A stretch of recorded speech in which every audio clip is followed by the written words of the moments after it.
মাত্র কয়েকটা আলু আর একটুখানি চিকেন দিয়ে আমি বাসায় খুব সহজভাবে চিকেন ডোনাট বানিয়ে ফেলেছি। দেখতে যতটা সুন্দর, খেতে ঠিক অসম্ভব পরিমাণে মজা ছিল। এই জন্য আমার লাগবে বড় সাইজের কয়টা আলু। প্রথমে সুন্দরভাবে ধুয়ে নিয়েছি, তারপর সিদ্ধ উঠিয়ে দিয়েছি। আলুটা ভালোভাবে সিদ্ধ হওয়ার পরে খোসাটা ছাড়িয়ে এখন আমি গ্রেটারের সাহায্যে গ্রেট করে নিব। আপনারা চাইলে আলুটা কিন্তু হাত দিয়ে ম্যাশ করে নিতে পারেন। আমার কাছে মনে হচ্ছিল হাত দিয়ে ম্যাশ করলে যদি কোনো প্রকার লাম থেকে যায় তাহলে ভালো হবে না, এই কারণে কিন্তু আমি গ্রেটারের সাহায্যে সুন্দরভাবে গ্রেট করে নিয়েছি। আর বাসায় খুব কম পরিমাণে চিকেন ছিল, এই চিকেনগুলো এখন সুন্দর করে কিমা করে নিতে হবে। তাই আমি একটা হ্যান্ড ব্লেন্ডারে চিকেনগুলো সুন্দর করে কিমা করে নিলাম। থেকে যে গ্রেট করে রেখেছিলাম আলুগুলো, সেগুলোর মধ্যে এখন চিকেনের কিমাগুলো সুন্দরভাবে দিয়ে দিলাম। তার মধ্যে এখন দিয়ে দিতে হবে পরিমাণ মতো লবণ, একটুখানি মরিচের গুঁড়া, একটুখানি ধনিয়া গুঁড়া, একটুখানি জিরা গুঁড়া আর একটুখানি গরম মশলার গুঁড়া। শুকনো মশলাগুলো দেওয়ার পর আমি হাত দিয়ে সুন্দর করে মিক্স করে নিচ্ছিলাম। তার মধ্যে আমি অল্প পরিমাণে অ্যাড করে দিব ময়দা দিয়ে সুন্দর একটা ডো তৈরি করে নিয়েছিলাম। তারপর হাতে একটু তেল মেখে এখন সুন্দর করে ডোনাটের শেপ দিয়ে নিতে হবে। আমি প্রথমে ডোনাটের শেপগুলো করা ট্রাই করছিলাম, বাট আমার কাছে একদমই ভালো হচ্ছে না। এদিকে রিজিকের বাবা বললো দাও আমি সুন্দর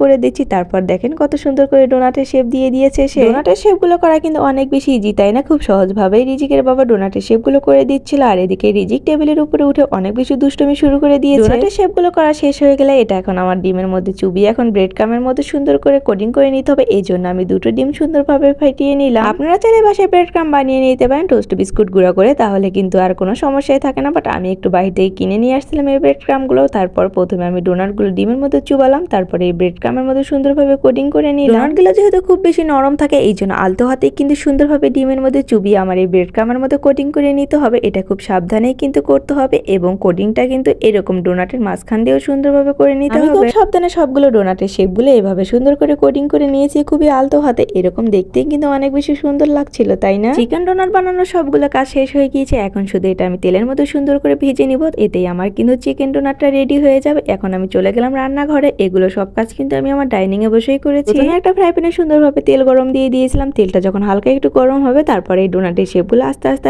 আমি তেলের মধ্যে দিয়ে দিব। ডোনাটগুলো কিন্তু একদম হাই হিটে ভাজা যাবে না, মিডিয়াম টু লো হিটে সুন্দরভাবে ভেজে নিতে হবে। বেশি হাই হিটে ডোনাটগুলো ভাজতে গেলে উপরে একদমই লালচে হয়ে যাবে আর ভিতরে কিন্তু একদমই মুচমুচে হবে না, একদম কাঁচা থেকে যাবে। যে কারণে হাই হিটে না লো হিটে খুব সুন্দরভাবে ভেজে নিতে হবে। এক পাশটা যখন খুব সুন্দরভাবে ভাজা হয়ে যাবে, ঠিক অন্য পাশটা আমি তখন উল্টে দিব। এরকম কাঁটা চামচের সাহায্যে খুব আলতো হাতেই কিন্তু উল্টিয়ে দিতে হবে এগুলো। তখন দুই পাশ খুব সুন্দরভাবে লাল লাল করে ভাজা হয়ে যাবে, তখন এই ডোনাটগুলো কিন্তু একদম রেডি খাওয়ার জন্য। তখন আমি সুন্দর বাটিতে তুলে নিচ্ছিলাম। খাবারটা দেখতে যতটা লোভনীয়, খাবারটা খেতে কিন্তু অনেক বেশি মজা। আপনারা অবশ্যই এইভাবে বাসায় ট্রাই করতে পারেন, দেখবেন অনেক বেশি মজা হয় খাবারটা খেতে। আজকে আমার ভিডিওটা আপনাদের কাছে কেমন লাগলো অবশ্যই কমেন্ট করে জানাবেন। আর যদি ভালো লেগে থাকে তাহলে অবশ্যই লাইক কমেন্ট শেয়ার করে আমার পাশে থাকতে হবে। দেখা হবে নতুন কোনো ভিডিওতে। সকালে ভালো থাকিয়েন। আল্লাহ হাফেজ।